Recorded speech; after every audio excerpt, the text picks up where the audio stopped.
los 10 años yo vine a trabajar con mi papá a un puesto de frutas que él tenía en Luyanó, en la calle Municipio. Y no sabía nada de arte. Tenía ciertas inquietudes artísticas yo solo porque no, en el ambiente que yo me movía no tenía contacto con nada de la cultura. Uno debe empezar dibujando, ¿no? Pero yo empecé pintando un óleo que se llamaba un homenaje a Wilfredo Olán. Me acuerdo que había un periódico que se llamaba El Mundo, que tenía también una página cultural, y ahí sacaron un artículo que hablaba mucho de Acosta León y de mí. Y eso nos sirvió a nosotros, ¿cómo se diría?, de carta de triunfo, como los primeros artistas jóvenes de la revolución. Esto no es un podcast. Es una invitación a pensar en cómo somos. A Contracorriente, un espacio para mirar la cultura desde todas las aristas. Bueno, estamos iniciando un nuevo ciclo dentro del podcast A Contracorriente, por el que ya han pasado varios compañeras y compañeros de la cultura y de sectores y mundos afines, ¿no? Y hemos abordado distintos temas, ¿no? Hoy es un verdadero placer, un lujo para nosotros. Se dice mucho eso, sí, pero en este caso sí es verdad. Es un gustazo estar aquí con Alfredo Sosa Bravo, amigo, hermano nuestro desde hace muchos años, gran figura indiscutible de la cultura cubana, de las artes plásticas latinoamericanas, hispanoamericanas, y muy respetado, muy querido, una persona con una gran bondad, muy admirado por esa sencillez, por esa forma de ser. Y me acompaña otro gran amigo, un gran historiador cubano, académico, Premio Nacional de Historia, un miembro integrante de la Academia de Historia, de la Academia de la Lengua. Me refiero a Rafael Acosta de Arriba, que es también un amigo de muchos años. Aquí estamos de más años todavía. De más años, sí, de la infancia casi, de la adolescencia, sí, casi. Aquí estamos reunidos amigos, así que aquí tiene que salir algo bueno, porque claro, tres amigos juntos, pues tiene que salir algo bueno. La idea, Sosa, es empezar hablando, bueno, no sé si has visto algún capítulo del podcast, ¿no? El podcast insiste mucho en una noción de cultura propia, inclusiva, que nos separe de esa noción de la élite y que sea muy abarcadora, que permita que se mueva en distintos campos del saber, del conocimiento. Y la idea siempre es empezar por conocer, aunque tú eres muy conocido, por conocer al invitado.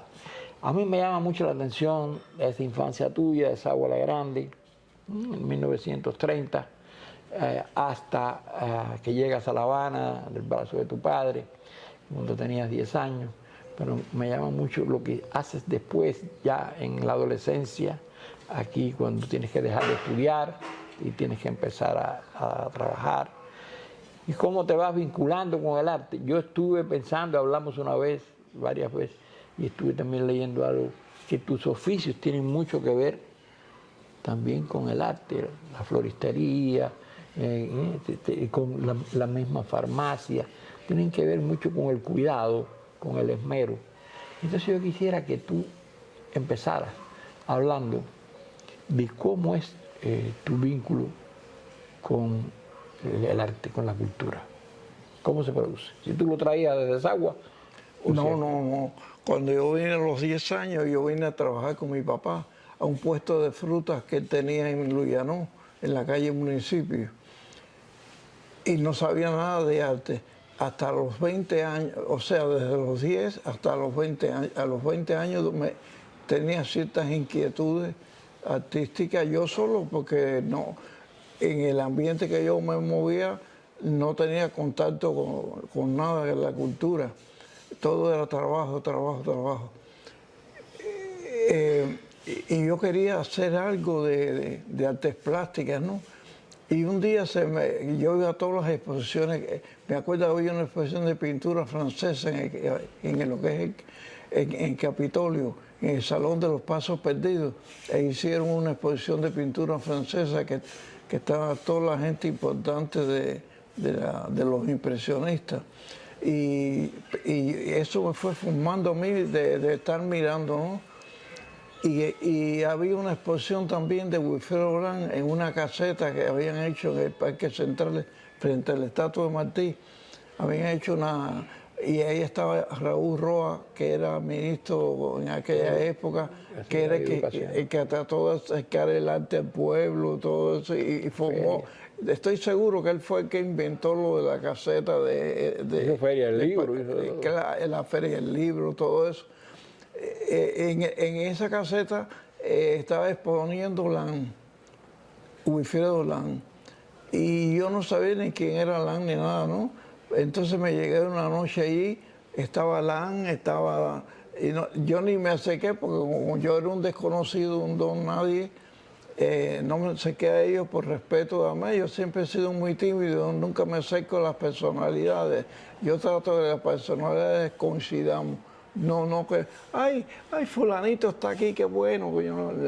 No nace en mí, te das cuenta, es mi carácter.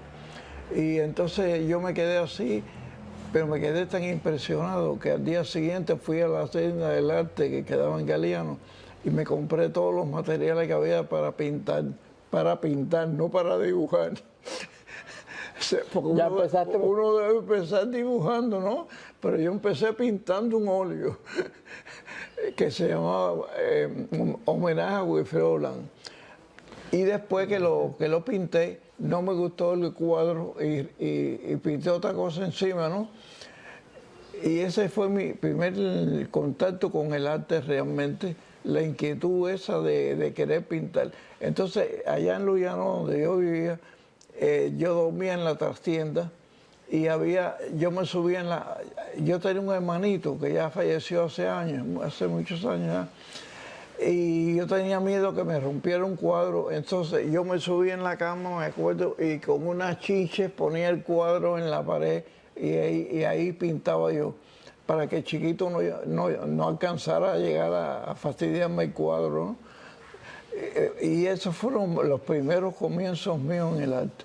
Entonces, como ya me fui moviendo en ese ambiente, descubrí que si yo no podía ir a San Alejandro porque tenía que trabajar todo el día, y San Alejandro las clases eran todo el día también, el que sacrificó eso fue Acosta León después, años después, que dejó de trabajar y vivía como un miserable ahí, pero iba a todas las clases de San Alejandro y fue un pintor muy brillante realmente después, y se graduó y todo muy bien. Pero bueno, yendo al caso mío, nunca pude ir a San Alejandro porque tenía que trabajar.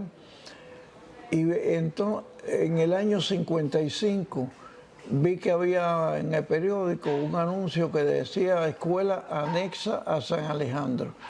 Y era una escuelita que habían hecho de noche, de 8 a 10 más o menos, en la calle Galeano.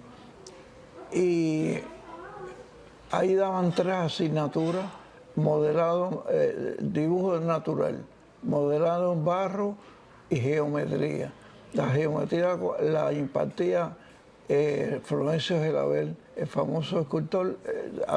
Como había que trabajar de cualquier cosa, él era el profesor de geometría, el escultor. Él no daba escultura ni nada en la escuela, sino geometría. Con él aprendí mucho y todavía en los cuadros míos hay muchas cosas de esos tiempos. Bueno, entonces entré en la escuela, la prueba era hacer una silla más o menos, y entonces yo saqué mi sillita y logré entrar en la escuela. Estuve 3 años allí y para abreviar la historia, fui un alumno brillante yo. Al final de los 3 años daban de premio unos materiales de dibujo, y el permiso para entrar en San Alejandro sin examen previo, porque el examen de San Alejandro era más riguroso. Y no tenía entonces que pasar el examen ni nada. Pero como no pude ir antes, ¿cómo iba a ir ahora? Tampoco, menos. Entonces seguí pintando por mi cuenta y conociendo entonces a Costa León, a Ascuy, el diseñador, era alumno mío y también, y algunos más que no recuerdo ahora. Y la conexión con Amelia, con todo ese grupo. sí, ajá, con todo. Con Mariano. Todo. Pero yo más bien Amelia y Mariano y toda esa gente la conocía por las reproducciones que tenía el periódico El Mundo, que tenía una página cultural así enorme. Y ahí salían fotos de todos ellos. Yo los admiraba mucho y yo quería ser como ellos, pero no sabía cómo. Una cosa es querer una cosa y otra cosa es el problema. Es el gran problema que yo logré solucionar, porque como yo seguí siempre ahí trabajando en el puesto de fruta y siempre tratando de pintarle cuando tenía tiempo, pero fui conociendo artistas jóvenes igual que yo, que me daban estímulo uno a otro. Y ya más o menos cuando llegó la revolución en el 59, ya yo tenía un nombrecito entre los alumnos, no el público general que no sabía quién era yo, ¿no? Y me acuerdo que había un periódico que se llamaba El Mundo, que tenía también una página cultural, y ahí sacaron un artículo que hablaba mucho de Acosta León y de mí, y con fotos. Me acuerdo que las fotos eran en negro, no eran en colores como ahora. Pero bueno, toda la página completa. Y eso nos sirvió a nosotros, ¿cómo se diría?, de carta de triunfo, como los primeros artistas jóvenes de la revolución. En el año 59, esto que yo te cuento, ¿no? Y en el, más o menos, sí, a principios de los 60, Acosta León me dijo, vamos a hacer una exposición juntos. Hicimos una exposición en el cine en La Rampa, en la parte de las mujeres hay una parte ahí que se usaba para exposiciones, yo no sé si lo siguen haciendo ahora. Y ahí expusimos a Acosta León 10 cuadros él y 10 cuadros yo. Y hicimos no teníamos dinero, hicimos un pedacito así de papel que decía por un lado Sosa Bravo, por otro lado decía, eso está en los archivos, esas cositas. Pero nos sirvió, como te diríamos, con lo del periódico y el éxito de la exposición. Me acuerdo que el director de la exposición se llamaba Couseiro. Ya nadie se acuerda de Couseiro, pero es un pintor muy bueno de tipo surrealista que hubo en Cuba. Y él era el director de la Rampa. Y nos servía de contacto con los artes. Bueno, ahí fue cuando de verdad yo entré en las artes plásticas. ¿Qué año más o menos? No, 60. Años 60, acabado. Entonces, yo trabajaba en un hotel, que es el Hotel Telégrafo, que está frente al Parque Central. Y él estaba en muy mal estado el hotel y lo iban a cerrar para reconstruirlo. Sacaron a todos los huéspedes de ahí y todo. Y yo me acuerdo que yo estaba sentado delante del portal del hotel. Una mañana así como a las 10 de la mañana vi un sol como este que está allá afuera, pero muy triste porque yo iba a pasar al sindicato gastronómico entonces y yo quería ser artista siempre, ¿no? Y pasa un pintor que ya murió hace años, que se llamaba Tomás Maray. Ese Tomás Maray que después se fue de Cuba y estuvo por Miami, vivía en Tampa últimamente hasta que murió. Yo lo fui a ver a Tampa una vez. Bueno, Tomás Maray pasó y me dijo, ¿qué tú haces aquí de Guerrero tan triste? Y eso, muchachos, esto lo van a acabar. Y yo voy a pasar el sindicato. Ay, qué bueno que te veo, porque mira, la revolución formó una cosa que se llama artesanía Gini. Y ahí se hace artesanías de todo tipo. Y yo hago, y que tú vas a ir porque él era grabador. Que tú vas a ir de grabador, o sea, el grabado es arte, no es artesanía. Yo inventé hacer unas postales y eso, directo. Y me dieron un empleo ahí. ¿Tú quieres ir allí a ver si...? En eso yo fui entonces al día siguiente, no, ese mismo día creo, fui allá a Cubanacán y me presenté ante Rodolfo Harle, que era el director en esa época de Cuba Artesanía. Y me dijo, no, si yo sé más o menos las cosas que tú haces, ¿quieres trabajar aquí? Y yo dije, sí, quiero trabajar con Tomás Maray. Y me dijo, ¿y cuánto? Me acuerdo la pregunta, nunca. Es de las frases que uno tiene en la mente, que pasan los años y no se olvida. Me preguntó, ¿y cuánto quieres ganar? Yo que venía de muerto de hambre en el hotel. ¿Cuánto quieres ganar? ¿Tú soñabas poquito? ¿Soñabas poquito? Sí, y me quedé así. Pero espérate, voy a hablar con Tomás un momentico. Y llamé a Tomás aparte y le dije, ¿cuánto tú ganas aquí? Me dijo, yo gano 200 pesos. En aquella época eran $200. Yo gano 200 pesos ahí. Y yo dije, bueno, voy a pedir un poquito menos para no chocar laboralmente contigo. Entonces yo voy a pedir 167 más o menos. Y fui y le dije a Harle, quiero ganar 167, mañana mismo empiezas aquí. Por poco me da un desmayo, porque yo ganaba 8 pesos y la comida en el hotel, desgraciado ese, de pronto pasó. Bueno, eso se lo debo a la revolución primero que nada. Es una de las cosas que yo guardo personalmente, de todo, aparte de todo lo que la revolución ha hecho por Cuba. A mí me resolvió la vida completa cuando me encontré a Tomás Maray y me encontré el INIC y me encontré el empleo ese que me dieron de grabador ahí en el INIC. Entonces, Tomás y yo empezamos a ser grabados ahí y yo hacía grabados en xilografía. Y me fui especializando mucho en hacer cositas en madera. Y viene Armando Pose, que era un grabador muy importante en esa época, y me dice, te vengo a ver si tú quieres ser profesor en la Escuela de Instructores de Arte que estamos haciendo en el Comodoro. Y yo profesor de arte, si yo no sé ni dónde estoy parado ni nada, yo no he estudiado en ningún lugar, yo no es... La otra frase, esto es una revolución y aquí se hace lo que nos da la gana. Tú vas a ser profesor porque lo que tú tienes que enseñar, lo que tú sabes hacer, no papelitos, todo ha cambiado mucho porque claro, los informes son importantes y todo. Pero bueno, en esa época era una revolución. Me dijo, vamos y me fui a trabajar a la Escuela de Instructores de Arte.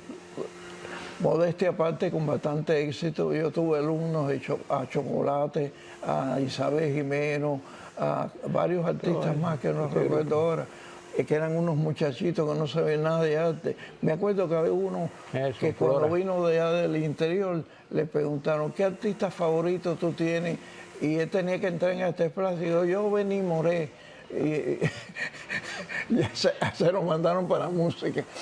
Bueno, esos son tus comienzos. Sí. Vamos a seguir en el podcast, en otros capítulos, hablando también de muchos aspectos de tu vida que faltarían y también tus ideas, ¿no?, con respecto al propio arte y a la vida. Rafael, ¿quieres decir algo? Sí, un poco que agregar a lo dicho por el maestro Sosa Bravo con relación a la infancia de él, porque hace ya un tiempo atrás yo entrevisté a Fredo para un texto que tenía que escribir en uno de esos libros maravillosos que está haciendo René con la obra de Alfredo. Y él contaba en esa entrevista que buena parte de la iconografía del maestro, o sea, las cosas, los personajes que aparecen en sus cuadros, tienen su raíz en la infancia en Sabana Grande, aunque él vino joven para La Habana, pero él cuando era niño jugaba hacía animalitos con barro, dibujaba en la tierra, qué sé yo, y un poco que eso él lo fue llevando, eso se le quedó en su ser, y eso él lo fue llevando a su obra posterior, ahora la gran obra que él ha realizado a lo largo de su vida. O sea que es importante, y sobre todo en una obra en que la mirada de la infancia es sumamente decisiva.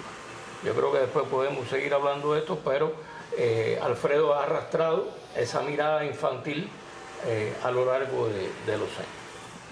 Bueno, muchas gracias. Nos vemos entonces en el próximo capítulo.